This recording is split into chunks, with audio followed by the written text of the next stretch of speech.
Hello friends, I'm back again with another video of the series Political Perspective of Mahabharata Stories. Today I shall discuss the reasons behind the disputed legitimacy of Karna. Pandu, who was the younger son of Kuru dynasty, became the king as Dhritarashtra, his elder brother, was blind from birth. Soon after becoming a king, he married Kunti and Madri, both princes from very strong, powerful kingdoms. Immediately after he was married to both of them, he became subject to a curse from a sage while he was on a hunting mission in a forest. The curse was like that: if he gets involved in conjugal relation with any of his wife, he will die immediately. Sad and shocked, he renounced the throne and retreated to a forest along with his two wives to live a recluse life. During this time, Kunti invited three gods, Dharma, Pavan, and Indra, and got blessings from them to get sons. And her sons were Yudhishthir, Bhim, and Arjun, respectively. Not only that, on Pandu's request, she even summoned the Ashwini Kumar twins on behalf of Madri, and Madri was blessed with twin sons Nakul and Sahadev. How was it possible?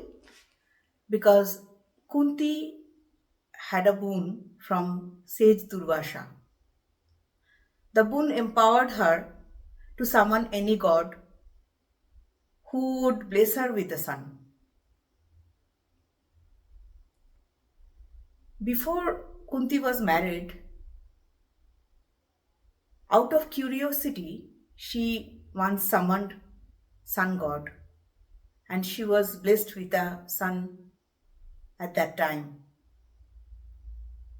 But because of social stigma, she could not keep that son with her, so she put him in a basket and floated away in the river Ganges. A charioteer named Adhirath found that little child and raised him as his own. That son was Karna.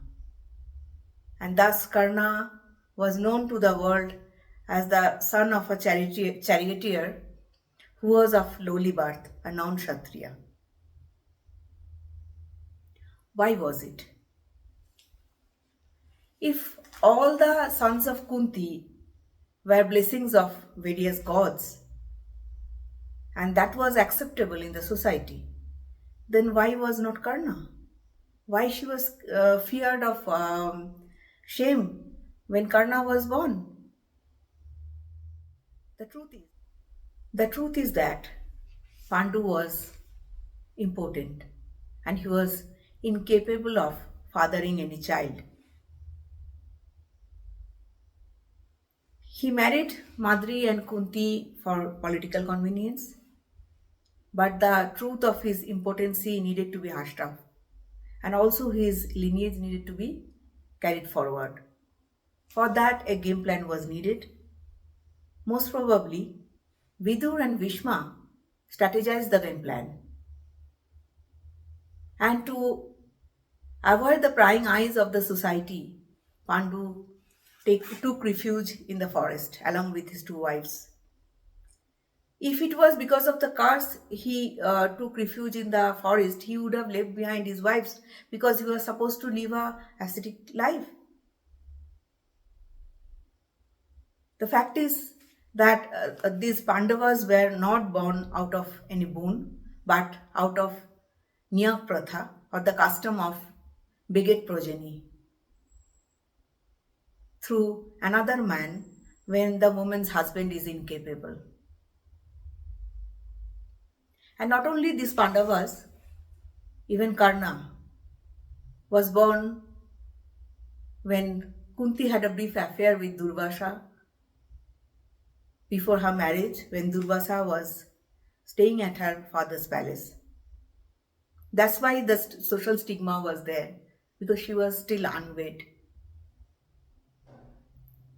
So, if we see logically, none of the Pandavas were son of Pandu.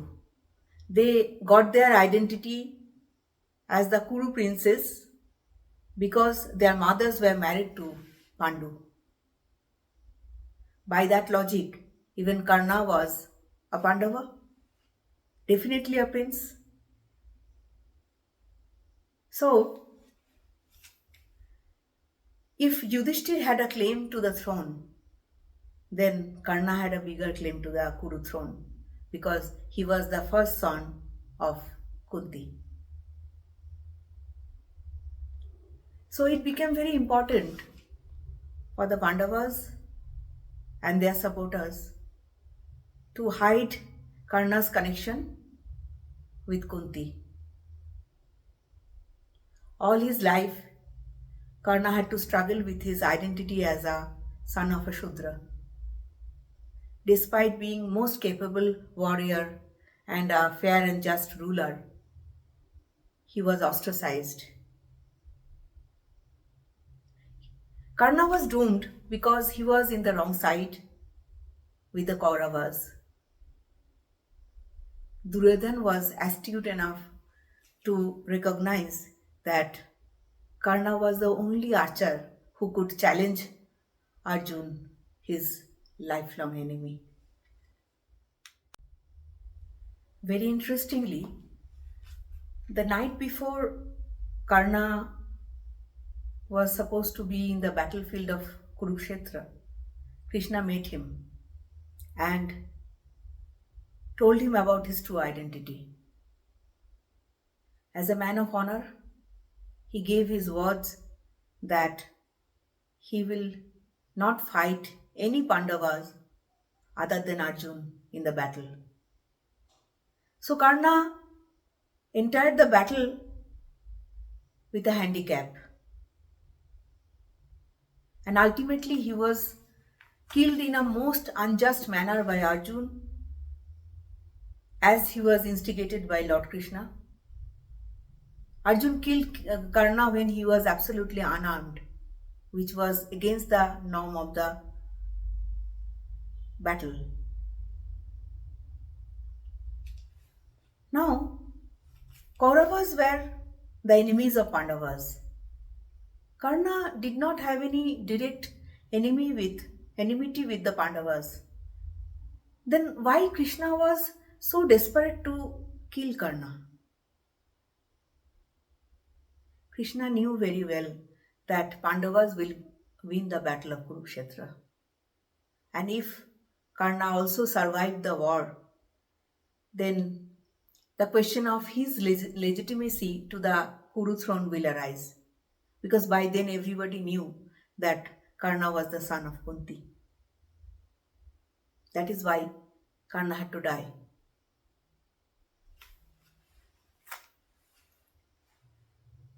Karna needed to die, and to justify that, some stories were corroborated, like he insulted Draupadi, he took lead in killing Abhimanyu, etc. But the fact is that Karna's fate was sealed the day he was born, and he became the tragic anti-hero of the great epic Mahabharata. That is all for today. I shall be back shortly. Till then, goodbye and take care.